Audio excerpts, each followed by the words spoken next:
The other day I was telling a friend of mine, because you know sometimes now like you do cook really well. Jeff also has what he does really well, like the roasting and everything. Yes. What do you think of our restaurants? Because we do very bland food in restaurants. Like sometimes, no, that's just my opinion, but maybe. What would you tell people about now improving their craft? Because you see now, like if you do ugali, do you eat ugali? Definitely. Almost every day. My kids, first of all, love ugali. Are you serious? My firstborn. And it's kavu kavu. It's like he likes it with crisps. Kavu kavu. He eats them like snacks. But you see, like ugali, like Jeff says, he likes it with margarine and milk. Correct, and salt. And salt. Bro, you can put butter, you know. Yeah. I think maybe it's time now you start training restaurants, open your school, and we do food differently. Because what's the point of leaving home to go eat some of the gdhanio and pay a G for it? You know what I mean? Yeah. Because what will make me come tomorrow? We will fund the school, Bwana Pesa Iko. The Ombachi Culinary Institute. No, but OCI.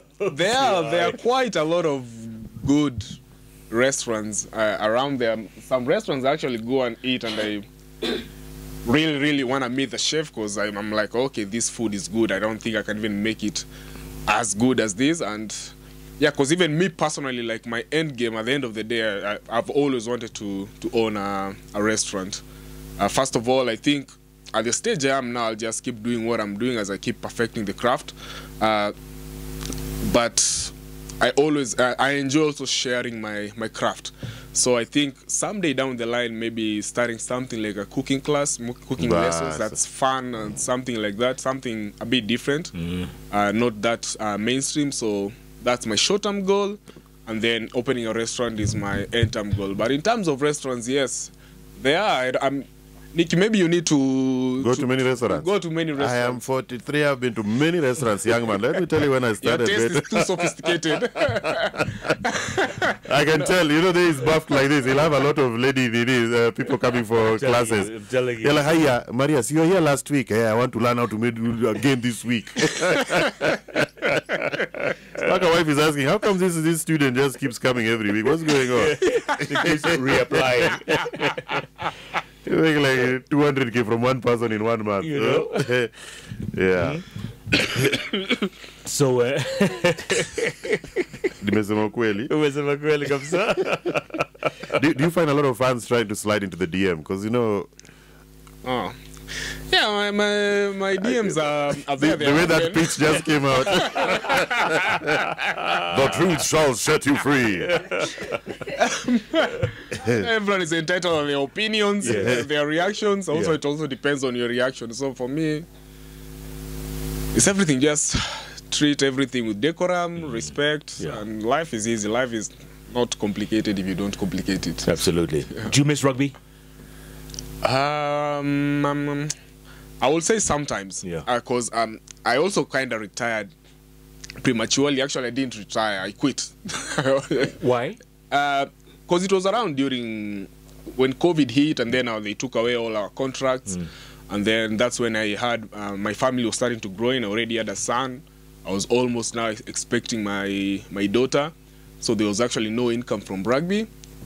And we had lots of tough conversations at home, and it was now all about looking at my priorities and my future. Like I needed now to start thinking of life after rugby, because I was no longer that 20, 21-year-old that I could afford to wait another year or two for things to stabilize before I can get back to my craft. Like, okay, I enjoy playing this game. I've done my best. I think I played to all levels that I wanted: the World Cup, Commonwealth, the Olympic Games. So for me now, it's all about being comfortable in life outside rugby. So now we started thinking about the things I could do. I remember it was around actually during the COVID time is when I started my business of selling. I was selling actually chili sauces, which was doing quite well, but then I kind of let it go. Actually, the name The Roaming Chef came at in and around just before COVID, as I was still trying to find means of surviving outside here. You know, life outside sports is kind of tough. It's a bit different. So The Roaming Chef came because people used to hire me. And then if you have an event, a birthday or anything, you want me to cook for you. So people used to hire me. I used to go from place to place, so Naivasha, Nakuru, Kitengela, all over Nairobi. So then I decided, okay, what am I going to call this business? I decided to call it now the roaming chef. And then now COVID came, so there was no rugby. The roaming chef going to cook for people was not there. I was like, what else can I do? So influencer marketing right now is kind of not what it used to be when I was young, like when I joined rugby around 2008 to 29. Like right now, influencer marketing is huge. So I was like, I can actually make some money online through my social media presence. So I was like, what can I do there, to try and to stand out? I was like, okay, there are lots of other food content creators that I've always looked up and I still look up to. So it was all about trying to do the same thing they're doing, but in a different way. And so that's how I came up now with my style of shooting, editing, because I wanted people to get to consume content that I will want to consume. And apparently they kind of liked it, and yeah, it has been a steady growth from there. I've had a couple of successful partnerships, and I would say, yeah, that has kind of helped me stabilize and find my footing outside sports, because I was quite a bit lost when my career was coming to an end.